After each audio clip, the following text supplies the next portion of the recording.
nó sao trở lại bây giờ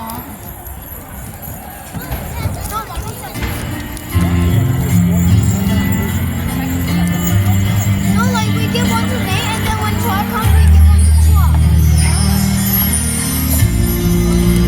That's okay though. I'll give this one to Nate. Give it to Chua first. này là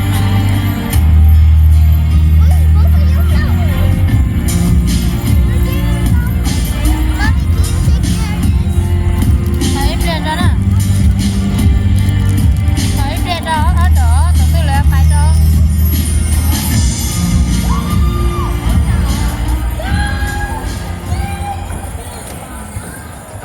Trong xiao của đã bắt đầu lần chỉ để sợ đầu đua. Lần nào như này từng thay ở đi để giàu ý mua lúc mình mua bài đánh sạch ba. Cũng mấy lo đùa của xã là hay cho bé sợ đào. Chứ xanh cho rồi từng thay hồng hồng. Tiệt ta chỉ nó bây giờ từng thay hồng hồng để chỉ cho bao em không kiểu lưu lời. Lần đó á em không kiểu lưu lời rủ rủ. Xã hai trâu với sẽ ra hai tìa với giờ một nhau trong mọi tư lo thở còn với nhau chỗ hai tìa với nhau không xong thì với giờ dùng một cởi tơ cởi tre mở bây già giờ cho mà nó nè lo với nhau dùng mua là hai niên chỉ tàu tôi phụ hô lo hai niên cho bé sẽ ra nó bị hai tìa của cho nhau lá thú y của mê mê chỉ báo được là hai tao được trôi một tìa theo tục gì cỡ và nhớ khói nhau hàng đi chỉ báo là mình thầy chỉ tao được trong cả nói như là đi nào để làm nó nè chỉ có qua ta người ta cá mua đua sư thằng con chỉ hắn cho lên đó thì đi xã được từ khác nào hai tiền mình giờ giờ không cần lên ca để lo vì chỉ cho của lo đồng mong quá chê còn là lúc của thế đi phá tao của nè được gì của chế nên thì của hải mong trở đi của lúc sáng cha bé nè bé gì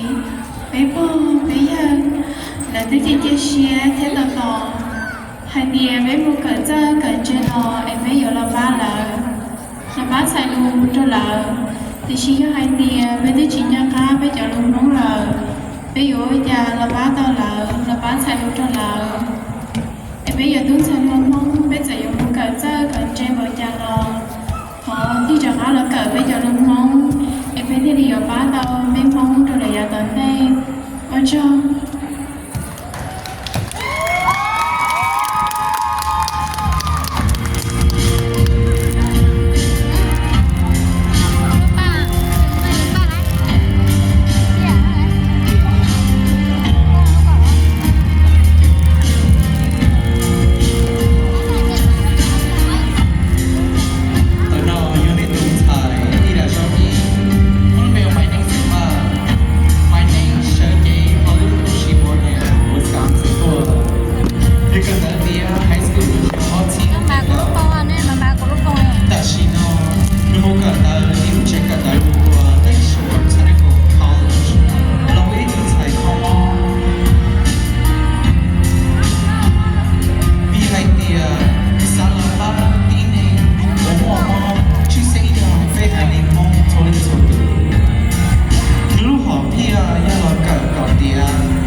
Judges, you have 2 minutes to score.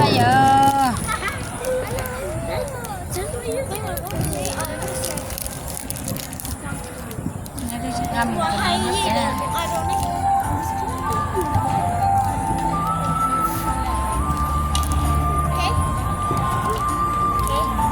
Vô lì đầu.